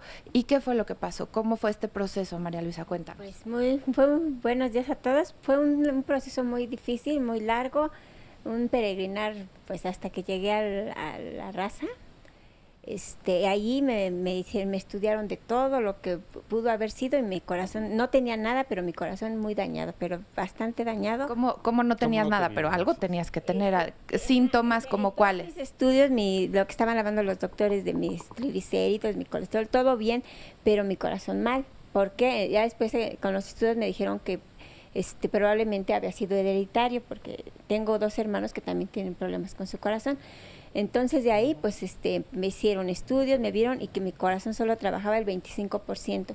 Yo me desmayaba cada rato, estuve en estado de coma. Cuando salí de ese episodio muy fuerte, ya salí con oxígeno, en silla de ruedas, ya no podía platicar como estoy platicando por mis condiciones. Pero afortunadamente, y gracias a Dios y a los médicos y a toda la ciencia que está tan modernizada, me llegó un corazón después de que ¿En dónde realizaron este trasplante? En el Siglo Nacional La Raza. Bueno, ahí gracias a Dios, ahí fue muy rápido. Ya estando yo muy mal, el doctor me vio y me dijo pues que ya no me podía ir a mi casa por mis condiciones que estaba muy mal. Me internaron un domingo por la tarde, y me dijo ese día el doctor: desgraciadamente no tengo cama, sino desde ahorita te quedas por tus condiciones que estás. Debes estar tranquila en tu casa y todo, y el domingo te espero, a ver, aunque sea en terapia intensiva, pero yo te interno, sí. Afortunadamente llegué, y sí, me internó. Me dijo pues todas las complicaciones, los riesgos y todo lo que había. Pues yo no tenía de otra más que aceptarlo. Ya me habían ahora sí que dicho que tenía muy poquito tiempo ya, porque ya estaba. Esto fue aproximadamente hace 2 años, ¿verdad? ¿Y cómo te sientes el día de hoy con tu corazón nuevo, con tu nueva vida? No, pues muy bien, nada que ver cómo estaba. Le digo, me internaron el domingo, y el lunes en la madrugada me pusieron en emergencia 0, radiaron un corazón por todo México, y afortunadamente el lunes en la madrugada avisaron que ya venía un corazón, y pues aquí estoy. Y muchas gracias. Así que a toda la gente, el auditorio que nos escucha, que no olviden que la donación es muy importante y no hay que esperar a que necesitemos para tomar conciencia. Aquí hay una historia de vida y una historia de lo que se está haciendo en nuestro país, de lo que se hace, junto con lo que nos presentaban en la cápsula. Doctor, ¿en qué consistió el probable padecimiento original, por decirlo de alguna manera? Puesto que tiene 2 hermanos también con un problema cardíaco, que quizá con el tiempo requieran también trasplante. ¿Qué era lo que tenían así? Bueno, María Luisa, yo fui su cardiólogo, nomás que ella no lo acepta, no lo quiere decir. No, sí le dije, ya me había dicho. Ya le había dicho, cuando lo vi me dio mucho gusto. María Luisa tenía un diagnóstico de una cardiomiopatía infiltrativa, es decir, el corazón por alguna circunstancia, por una alteración en el metabolismo, se va infiltrando, en el caso de ella por proteínas, es un depósito anormal en el corazón, y hace que el corazón esté muy rígido, muy duro, de tal manera que los ventrículos se hacen muy pequeñitos, por esa infiltración, y las aurículas se hacen muy grandes. Ese era el problema de ella. De hecho, María Luisa tuvo muerte súbita, si no recuerdo, 2 o 3 veces. Sí, doctor. Y afortunadamente salió adelante. Ella, si se hubiera quedado así, hubiera fallecido pues prácticamente en ese mismo tiempo que se le hizo el trasplante. Afortunadamente se consiguió un donador. Ella se le hicieron varios estudios, sin embargo, nunca pudimos lograr identificar cuál fue el problema.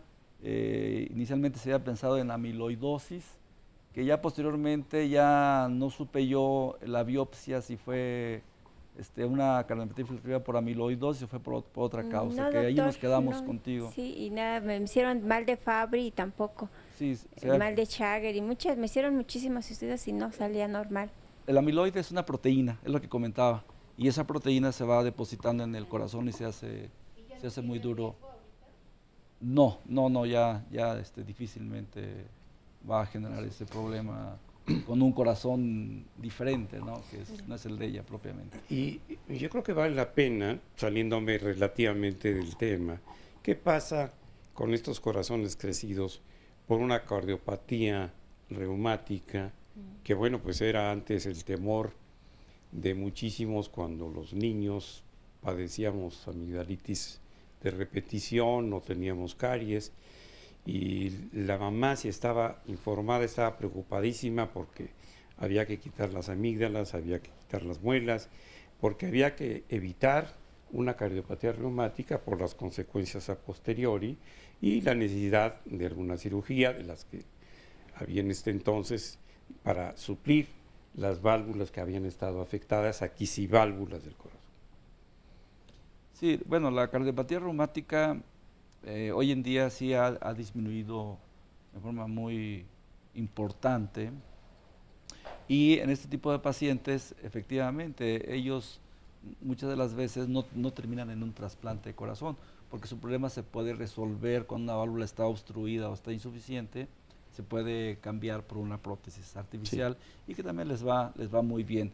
Pero también no hay que decir, ya la cardiopatía reumática prácticamente por decreto presidencial se va a quitar. No, hay que estar muy al cuidado porque puede tener un resurgimiento, ¿no? Hoy en día, afortunadamente, con los antibióticos para prevenir la fiebre reumática, pues nos ha sido de mucha utilidad. Sin embargo, hay que tener mucho cuidado porque en la adolescencia es donde se adquiere esta enfermedad, o en los niños.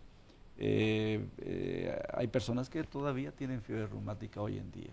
Aquí, por ejemplo, la medida preventiva necesariamente sería el control de las infecciones por estreptococo beta hemolítico, como algo que los pediatras deberían hacer probablemente como una rutina. Fíjate que aquí pasa un fenómeno muy curioso. No hay nada completamente bueno ni nada completamente malo. Por ejemplo, el decaimiento de la fiebre reumática en México se debe más que a campañas preventivas que han sido muy primitivas y que se clausuraron por ahí de los años 60, al resultado de algo muy negativo, al resultado de la exageración en el uso de antibióticos. O sea, como la gente ahora toma antibióticos para cualquier cosa, pues unos cuantos de ellos tomaron el antibiótico que acabó con el estreptococo que les iba a dar la fiebre reumática. Entonces, esa es la razón para el decaimiento de la fiebre reumática y no la existencia de medidas preventivas activas. Esto nos lleva a la mano de que las medidas preventivas, como eran conocidas antes, para este tipo de enfermedad son muy claras. Si no hay estreptococo, no hay enfermedad. Las medidas preventivas actuales para estas enfermedades son muchísimo más complejas. ¿Por qué? Porque no se trata de un corto tiempo, no se trata de si yo no hago esto, no me va a dar esto, sino yo tengo que vivir el resto de mi vida de una manera diferente. Y para esto tenemos que llegar a esto que habíamos dicho hace un instante. Si lo que tú tienes es una apendicitis, yo te digo, te tengo que quitar el apéndice y no te mueres, eso es una cosa aguda. No necesita saber la persona qué es lo que le voy a hacer. Pero si yo le voy a decir, el resto de su vida va a tener que tomar un medicamento y el resto de su vida va a tener que comportarse diferente, va a tener que entender. No va a ser porque yo se lo digo, eso es una barbaridad, ni porque sale en la televisión, mídete, camina, esto es muy bueno, pero no tiene una finalidad real. Doctor, entonces, ¿qué creen? necesitamos empoderar. Otra vez. Empoderar. Regresando Siempre del me quitan corte. en el empoderamiento. Regresando no les lo gusta retomamos. empoderar a los pacientes.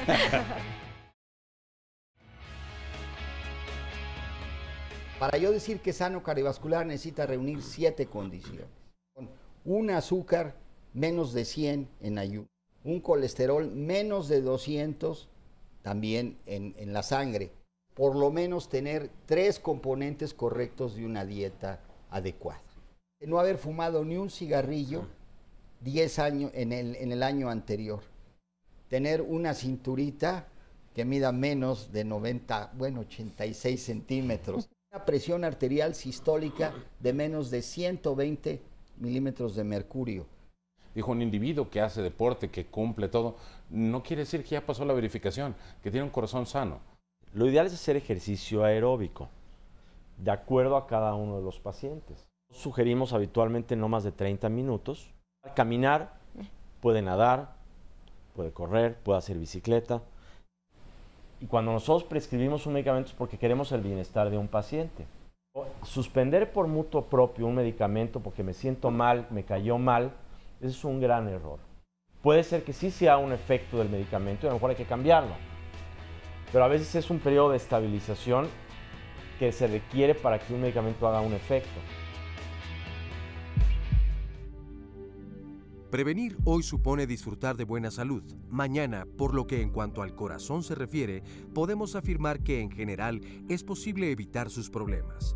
Tan solo hay que modificar algunos hábitos en nuestra rutina diaria. No obstante, antes de que se produzca un infarto, el corazón avisa y por lo general no le damos importancia.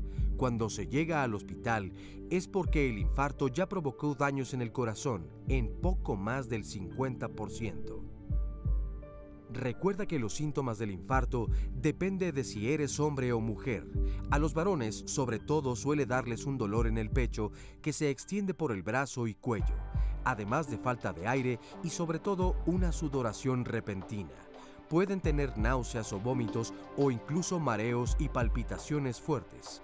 En el caso de las mujeres, el principal dolor es en la articulación del hombro, además de mareos y vómitos, fatiga, presión abdominal y una sensación de muerte inminente. Ante estos síntomas, lo mejor es llamar al teléfono de urgencias y dirigirse directamente al hospital. Hay algo que yo creo que puede ser interesante de comentar.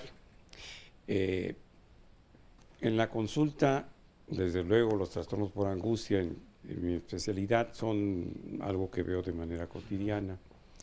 Y muchos de estos pacientes presentan ataques de pánico, crisis de angustia. Y una de las manifestaciones más frecuentes son el malestar precordial y la sensación inminente de muerte que acompañan a la disnea, la sed de aire y a la taquicardia. Habría que ver con cuidado, ya lo hemos hablado, no es el tema del día de hoy, pero para que las personas que sufren una crisis de pánico y acuden a un servicio de urgencias expliquen de qué se trata, porque muchos médicos jóvenes que están en estos servicios hacen un estudio, valoran la frecuencia cardíaca después de poner algún sedante o tener tranquilo al paciente y en ocasiones incluso con algún suero, y le dicen a la persona, usted no tiene nada, váyase. Sí tiene, tuvo un ataque de pánico.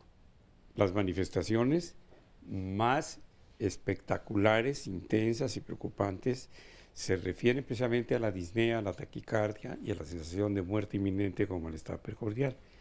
Eso es algo que tiene que quedar claro porque probablemente todos tengan que acudir después de un ataque de pánico con el cardiólogo para que certifique y haga señalamientos respecto al diagnóstico.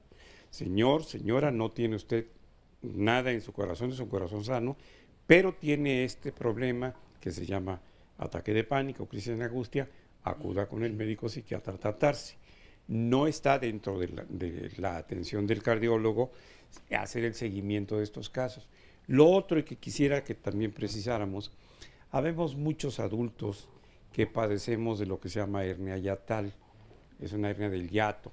El hiato es la parte del estómago que se va a convertir en esófago, o al revés, la parte del esófago que se va a convertir en estómago, tiene que atravesar un músculo, que es el diafragma, y un anillo muscular, que es el cardias, pero cuando el cardias está ligeramente crecido o no tiene la firmeza suficiente, la cámara gástrica del estómago, que es una cámara que tiene aire, sobresale y hay una regurgitación y un reflujo. Este reflujo esófago gástrico produce una molestia idéntica a la que puede darse en una angina de pecho. Y muchísimas personas van a confundir también esto. ¿Qué debemos hacer o qué debe hacer el paciente y qué debe hacer el médico en estos casos para insistir en que el enfermo lo que tiene es algo relacionado con reflujo y no está enfermo del corazón? Yo creo que aquí la parte importante es, muchos pacientes, como bien comentas, vienen con nosotros y nos dicen, me duele el pecho, o tengo una sensación de opresión. Y como médicos lo primero que tenemos que hacer es descartar problema cardiovascular. Antes de decirle no tiene nada, porque a lo mejor sí lo tiene, tenemos que hacer todo para evitarlo. Y claro, parte de nuestra misión es hacer una buena historia clínica. Y entonces, haciendo una historia clínica, yo puedo decidir y puedo darme una idea que a lo mejor está muy ansioso y la ansiedad puede darle este problema. Pero para estar seguro, lo voy a tomar un electrocardiograma y voy a dirigir un interrogatorio más dirigido para descartar un problema cardíaco. O en el interrogatorio sale que el paciente efectivamente no puede dormir porque le quema en la noche. Y entonces es un problema de reflujo. Entonces, esta ansiedad se puede ver vislumbrada de diferentes formas. Nosotros tenemos la obligación siempre de descartar problemas cardiovasculares primero. Y ante una buena historia clínica podemos ubicar muy bien si a lo mejor realmente es pura ansiedad porque está estresado en su trabajo, o acaba de perder el trabajo, o resulta que no puede dormir bien, o se peleó con algún familiar, o lo acaban de asaltar hace 2 semanas. Entonces hay una parte emotiva. Pero lo último que vamos a dejar ahí es que sea algo psicológico y tenemos la obligación de descartar algo orgánico en cualquiera de sus variedades. Solamente una toque a esto que nos puede servir como guía general. Cuando el médico dice sí tiene usted problema, la posibilidad de que acierte es muy alta. Es como del 98%. O sea, es muy fácil saber que Julio tuvo un infarto. Es decir, que tiene malo el corazón Julio, lo sabemos. Que tiene un trasplante esta niña, lo sabemos. Y eso tiene 100% de seguridad. Sí es sí, no es quién sabe. Por ejemplo, de los aquí presentes, yo no sé si ustedes están sanos o no de corazón. Los veo muy bien. Se ven de maravilla, pero a lo mejor no. Puedo decirles que uno de los aquí presentes, de cada 3, uno trae ya dentro de su corazón la placa que lo va a matar. Y eso no lo sé diciéndole que te ves muy bien. Sí. Para eso uso esto de los 7 factores de riesgo. Para yo certificarte que estás sano, tienes que cumplir estos 7 factores. Ahora, estos 7 factores, más de 5 factores, los tienen solamente 1 de cada 1000 personas mayores de 40 años. O sea que 999 personas mayores de 40 años no pasan la verificación aunque se vean sanos. Te ves sano, pero no eres sano. Para que yo te diga que es sano, tienes que reunir esas 7 características. Entonces, volvemos a lo mismo. Cuando este tipo de enfermedades modernas son diferentes, yo tengo que saber esos 7 factores para poder decir sí está razonablemente sano. Y yo les podría decir que casi seguro no lo están, porque 1 de cada 1000 los tiene. Entonces, ¿qué me queda? Me queda poner esos factores en buen lugar. Para eso las medidas del cambio en la vida y la mayoría de las veces medicamentos. Y también estudios, doctor. También hay herramientas que nos permiten ver cómo está el doctor. No necesitan más que 3 estudios para... El paciente, porque le digo esto para que nos platique. Aquí tiene Jorge una duda. A él le practicaron ciertos estudios relacionados con precisamente el tema del corazón. A ver, y se lo sabe perfecto. Y déjenme les digo que él tiene 87 años. Perdone que diga su edad, pero pues es que está muy bien, se ha cuidado mucho. Sí, miren, yo soy diabético, hipertenso. Estoy mal de la columna y de los ojos. Soy controlado hasta la fecha de glucosa, triglicéridos y colesterol.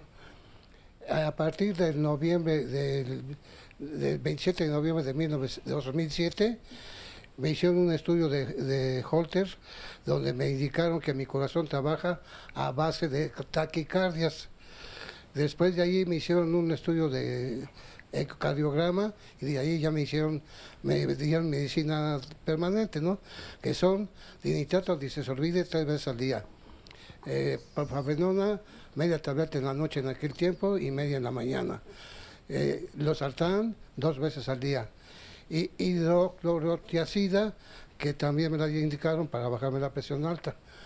Hasta la fecha pues estaba controlado, porque ahora cada año tengo cardiólogo. A partir de hace 2 meses me bajaron el nitrato de disolvide a 2 tabletas y también, no, pues nada más es lo del corazón. Él está muy aplicado, se sabe perfectamente sus medicamentos, pero tiene una duda. Sí, mire, yo desde un principio me dijeron que no viviera solo y yo les pregunté si podía viajar en avión, me dijeron que tampoco. A partir de 2 meses, la doctora que me tocó, le pregunté lo mismo y me dijo que sí, que en viajes cortos sí podía ir viajar en avión. ¿Y que su presión cómo está?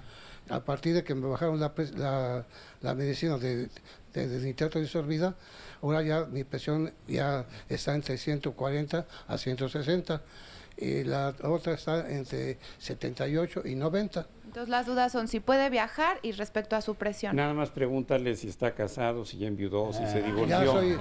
Tengo 5 años de viudo. Y está acompañado aquí por sus hijos, está su familia. Hay 7 años de casado. Felizmente casado. Sí. Eso ayuda. ¿Qué le dirían en esto que le cambia la presión? ¿Será por el cambio del medicamento y respecto a lo de viajar? Mira, la presión es una variable que cambia constantemente durante el día, pero hay que mantenerla en un límite que ahora hemos ajustado.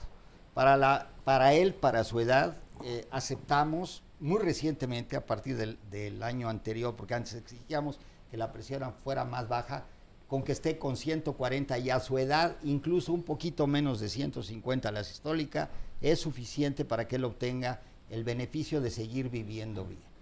Él está con una calidad de vida muy buena. Del miedo a los aviones es igual al miedo a las medicinas de antes. Habría que tenerle miedo a los aviones de antes, que no estaban presurizados o que tenían la manera más segura para viajar para un cardiópata, si es que lo fuera, es precisamente en avión. O sea, no tiene por qué estas limitaciones, tiene que tener cuidados. Se va a ir de viaje. Tiene que moverse, eso sí, no puede estar más de 1 hora sentado, hay que levantarlo, pero puede hacer un viaje hasta de 10, 11 horas, siempre y cuando vaya tomando su medicina, se vaya moviendo, no se deshidrate, no hay ninguna razón. Son estas digamos, cosas antiguas de pensamiento. Mira, si el paciente, como nos dice, tiene muchos problemas, pero yo creo que tiene algo muy importante, tiene salud. Claro. Y tiene su mente totalmente lúcida. Hay que agarrarnos de ahí, creo que eso es muy importante. Lo demás aparentemente está muy bien controlado. Es un gran ejemplo de un paciente que tiene varios problemas, se sigue controlando, se sigue cuidando y lleva una vida prácticamente normal. Y si se quiere ir de viaje, a veces lo que tiene que hacer es llevarse a su médico para que esté más tranquilo. Pues sí, eso sí. A partir de hace 2 meses, mi presión era 120/80. La doctora que me examinaba hasta se reía porque esa es la presión que tenía. Y ya, con el cambio que me hicieron de las medicinas, ya me empezó a subir y a bajar. Ahora, en las muchas dudas, doctor Lozano, por favor, que si puede explicar en llamadas, Facebook, la bradicardia, ¿qué es, por favor? Bradicardia, por definición, es frecuencia cardíaca baja. Partamos de una idea, la frecuencia cardíaca normal de un ser humano va entre 60 y 100 latidos por minuto. Todo lo que rebasa hacia arriba llamamos taquicardia, y si permanece con las características del ritmo normal, es una taquicardia sinusal. Y cuando esto es por abajo de 60, hablamos de bradicardia. Bradicardia en sí no implica que esté mal una gente, todo depende del entorno. No es igual un individuo que está tomando, por ejemplo, metoprolol, que el medicamento per se va a hacer que la frecuencia cardíaca baje, y entonces tenerlo con cifras de 50, 55 latidos por minuto es esperado y buscado. Muy diferente de un individuo que tuvo un infarto, a lo mejor de la cara inferior, y que resultado de eso tiene frecuencias cardíacas muy bajas, porque seguramente tenemos una complicación secundaria al infarto. O en su defecto, un individuo sano que hace ejercicio aeróbico generará que su corazón optimice su funcionamiento y con eso necesite menos latidos para cumplir su función. Entonces dependerá del contexto en el que estemos hablando. Bradicardia puede ser desde la nada, cosas muy buenas, hasta complicaciones de algo más serio, ¿no? El marcapaso, ¿qué tan funcional sería en estos casos? Porque se nos ha pasado a hablar de ese recurso. El marcapaso es un dispositivo, justamente como dice el doctor, contra frecuencias cardíacas bajas.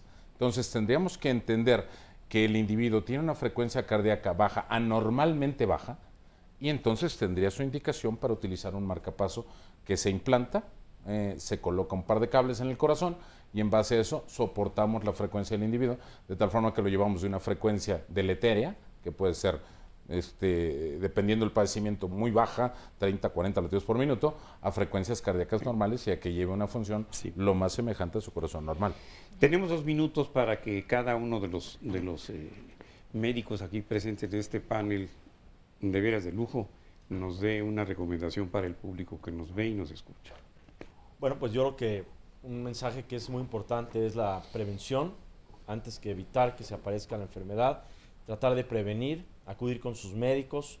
Cuando hay antecedentes en la familia de alguna enfermedad, con más razón hay que cuidarse para tratar de evitar esto. Y ya que está uno enfermo, ya que se presentó el problema, tampoco hay que tirar la toalla. Hay que con más razón ir al médico, hay que cuidarse, no abandonar tratamientos, no cambiar tratamientos y siempre tener una muy buena comunicación con su médico. Doctor. Yo creo que el mensaje fundamental, que toda persona que tenga opresión en el pecho, no necesariamente tiene que ser en el pecho, hay que recordar que puede ser en el estómago, en la espalda, en la mandíbula, en el brazo. Si se acompaña de náuseas, vómitos, sudoración, hay que acudir inmediatamente al hospital porque muy posiblemente tenga un infarto al corazón. La medicina está muy avanzada, especialmente la medicina cardiovascular, y podemos ofrecer opciones en todo este espectro largo del proceso. Desde lo que llamábamos antes prevención, a través de decir, verifícate, ve que estos 7 factores están correctos, hasta cuando el paciente tiene molestias, atenderlo y tener cosas maravillosas como es que el paciente que tiene un infarto y lo atendemos luego, ni se va a morir ni va a tener problemas. Y también tenemos opciones para el final del proceso. Cuando el corazón ya está echado a perder, lo podemos cambiar. Cuando el corazón tiene problemas, le podemos meter un marcapaso o hacer este tipo de cosas. Entonces hay que atenderse. Ya no nos dio tiempo, doctor. Por favor, mis disculpas y al público, nuestra gratitud por su confianza. Aquí estamos para servirles y nos vamos. Buenas tardes.